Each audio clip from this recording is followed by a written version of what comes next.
May katotohanan nga ba na ititrade ng Barangay Ginebra si Jeremiah Gray? Pero teka muna, bakit nga ba lumalabas ang ganyang issue kung maganda naman ang inilalaro ni Maya ngayong All Filipino Conference?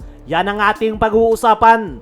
Kung titingnan natin ang laro nitong si Jeremiah Gray, masasabi nating ito ang pinaka-consistent na player ni Coach Tim Cone ngayong conference. Isa nga ito sa may pinakamaganda ang pinapakita. Nandun rin yung kanyang impact sa depensa, energy, maging yung kanyang mga hustle plays.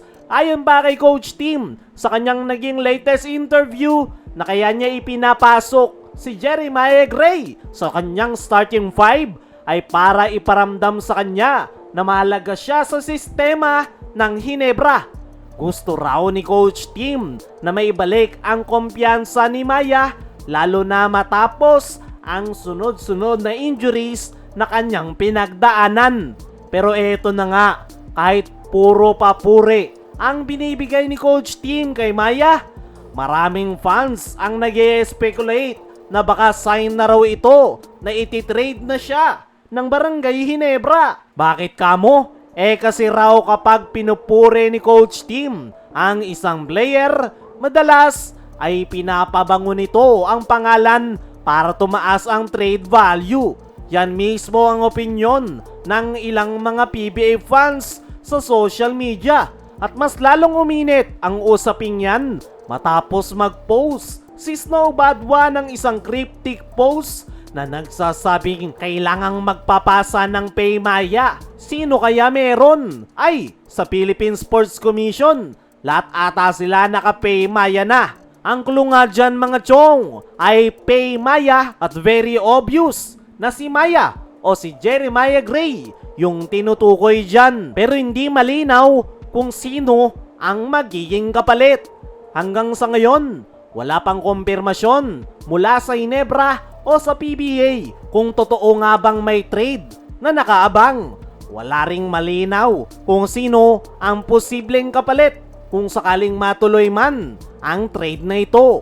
Pero kung titingnan natin ang sitwasyon, parang may hirap paniwalaan na basta-basta lang ibibigay ng Ginebra si Gray. Ngayon pa na nakakabalik na siya sa kanyang rhythm, mas nagiging agresibo sa opensa at naibalik na nito ang kanyang kumpiyansa. Para sa akin mga chong, kung totoo man na ititrade nila si Jeremiah Gray, malaking sayang yan.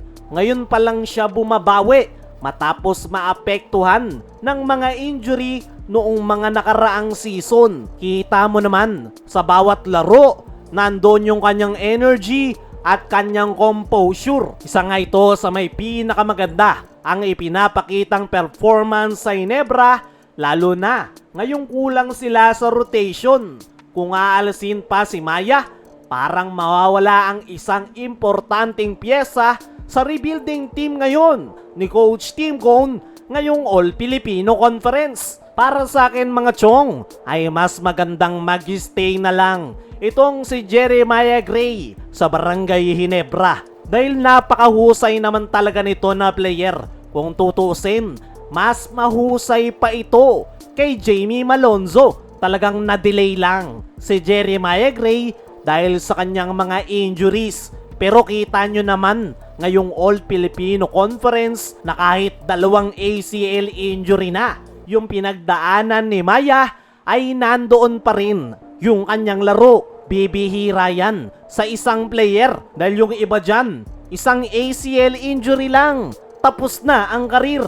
Pero itong si Maya, dalawang ACL injury sa magkabilang tuhod. Pero nandoon pa rin ang kanyang potensyal. Kaya sana lang talaga ay hindi ito bitawan ng Barangay Ginebra. Pasadaan naman natin ng mabilis lang Justin Brownlee. Alanganin sa Gilas, Pilipinas. Nitong mga nakalipas na araw mga chong ay samot-sari yung naglabasang chismis kay JB na kesyo iniiwasan daw nito ang Meralco. May ilan pang nagsasabi na hindi ito pinayagan ni Al Francis Chua na maglaro sa Meralco.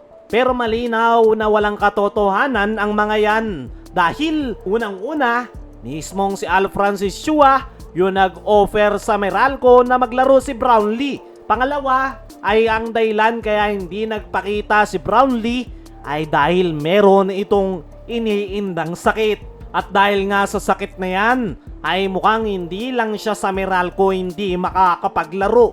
Mukhang maapektuhan nga rin yan ang ating national team na Gilas Pilipinas. As of now, ang huling update kay Brownlee ay meron itong pneumonia. Hindi sinabi kung severe o mild lang, pero base sa mga reports ay malamang sa malamang ay hindi daw makapaglalaro si Justin Brownlee sa Gilas Pilipinas this upcoming FIBA World Cup Asian Qualifiers maging sa paparating na SEA Games.